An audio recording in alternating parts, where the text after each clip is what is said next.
All right, I'm obviously on a time limit, so I'm going to go pretty quick. I'm going to change the format for the sports recaps for now. I'm going to do, instead of before most of the sporting events, I'm going to do them after each night, and that's going to start with this. So I'm just going to kind of go over the sporting events of yesterday, as in Thursday, and then obviously tonight, Friday night as well.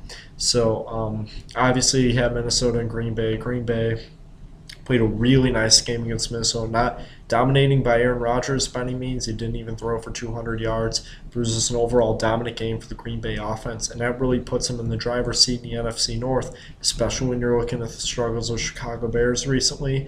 Minnesota hasn't really shown much, but then you have the Detroit Lions who've been playing great. So definitely a little cluttered in the NFC North. Baseball, I'm just going to go through each series. Detroit does not look like any Detroit team that would go remotely far in the postseason anymore.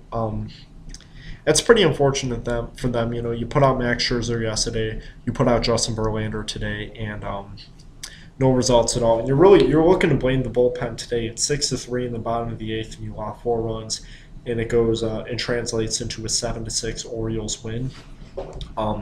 That's really big for Baltimore, especially from the standpoint that you're looking at a team that is really looking to get themselves back into the ALCS for the first time since the late 90s, back into the World Series for the first time since the early 80s. So there you're really looking at a time that Baltimore finally has a tangible opportunity to be able to capitalize on this.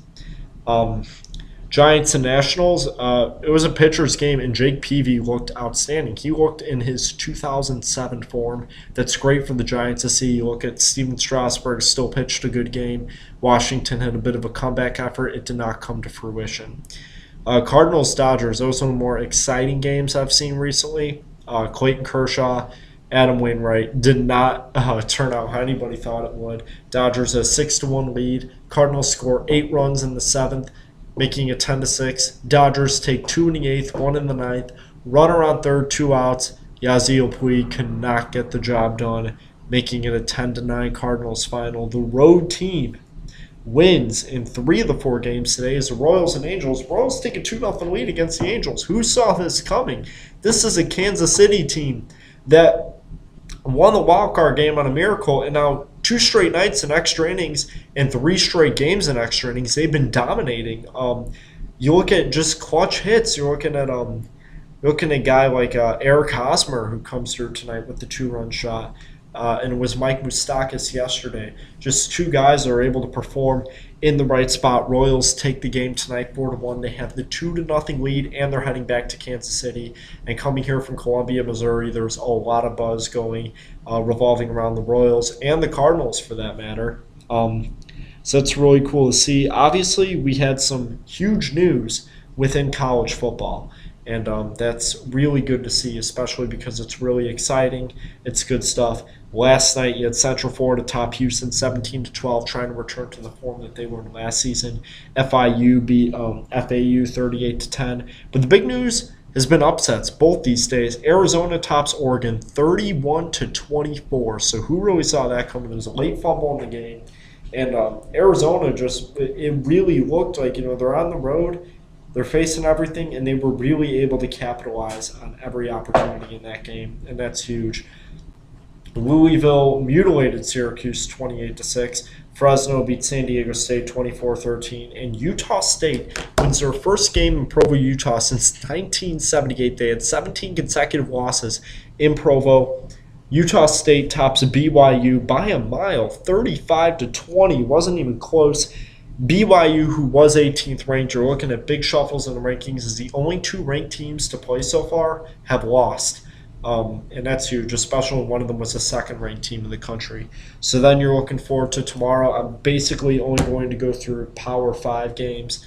Florida and Tennessee on the SEC Network at 11 a.m. I'm going to go with Florida in this game. Tennessee gave Georgia a hell of a fight last time. I don't think that's going to be the case here. Big game on ESPN. Texas A&M, 6th ranked, going up against Mississippi State, 12th ranked team. I'm going to go with the upset. Mississippi State is going to take this game. Texas A&M in a really rough going against Arkansas. I think that Mississippi State's a much more prepared team. They're at home. Two two top 15 teams in Starkville, Mississippi for the first time since 1986. SMU and East Carolina, 22nd ranked team in the country. I'm going to go with East Carolina by a landslide.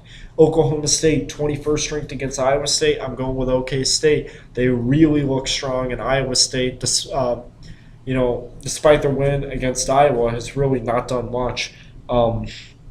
You got Purdue and Illinois. Don't know who to pick in what seems to be a bit of a crapshoot. I'm going to go with Illinois. Ohio State, 20th ranked, facing Maryland. Ohio State had 66 first downs last week. I'm going to go with Ohio State by a decisive margin. Virginia Tech and North Carolina. I'm going to go with North Carolina. Virginia Tech had the buzz off the upset. I don't see it happening here. You have North Texas and Indiana. I'm going to go with Indiana. Being a Mizzou guy, I really hope that Indiana actually wins some games now after that ugly upset. Then you got North Carolina State and Clemson. I'm going with NC State. They played a hell of a game last week. I'm going to look for that to continue this week. Wake Forest and number 1 Florida State. I'm going to go with Florida State by a bit of a decisive margin. Baylor and Texas. I think Baylor will leave no trace. They're going to win that game decisively. 4th ranked Oklahoma against 25th ranked Texas Christian. I'm going to go with Oklahoma on the road by probably around a touchdown. Wisconsin Northwestern. Wisconsin 17th ranked. I'm going to go with the Badgers by 14. Stanford Notre Dame. 14th ranked Stanford, 9th ranked Notre Dame. Notre Dame hasn't played a Power 5 team yet. Stanford is going to win this game by a decisive margin. Great defense on Stanford's end. I think it'll be anywhere from a 14 to 21 point victory. Alabama and Ole Miss. I'm going to go with 11th ranked Ole Miss for the upset over 3rd ranked Alabama. There's going to be a lot of buzz going on. You're going to have College game day there. I got to go with the Rebels for this one. It's going to be a big upset. Oregon State and Colorado. I'm going to go with Oregon State. They're 3-1. They look good. Vanderbilt and Georgia. Got to go with Georgia, even though Vanderbilt's played some good games. KU and West Virginia. I'm going to go West Virginia at home. Kansas trying to recover after firing Charlie Weiss. LSU and Auburn, huge game. 15th ranked LSU, 5th ranked Auburn. I'm going to go with Auburn. I think they're going to win decisively in that game. Michigan and Rutgers, I'm going to say Michigan wins. I think they recover after a lot of the controversy with Brady Hoke. Texas Tech at 23rd ranked Kansas State. I'm going to go with K-State.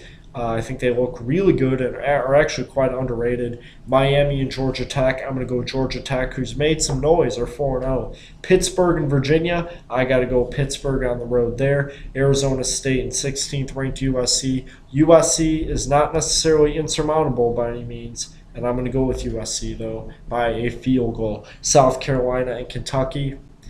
I'm going to go Kentucky. I think that South Carolina, the wheels are falling off. They had a bad performance against Mizzou last week. I think that Kentucky is going to capitalize on that. So another upset pick.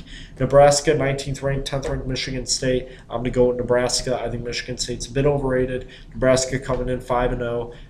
Really looking to get that 6th win. And then finally, 2 more games. I think UCLA is going to top Utah decisively at home, and I think California has it in them to beat Washington State. So the only thing we have left now is baseball. For tomorrow, what are my predictions? Obviously, the number one thing everyone wants to know. Giants Nationals at 4:37 p.m. Central, 5:37 Eastern. I'm going to go with the Nationals on the rebound in this game. Tim Hudson, Jordan Zimmerman. Zimmerman coming off his last start from a no-hitter. I'm going to go with Jordan here.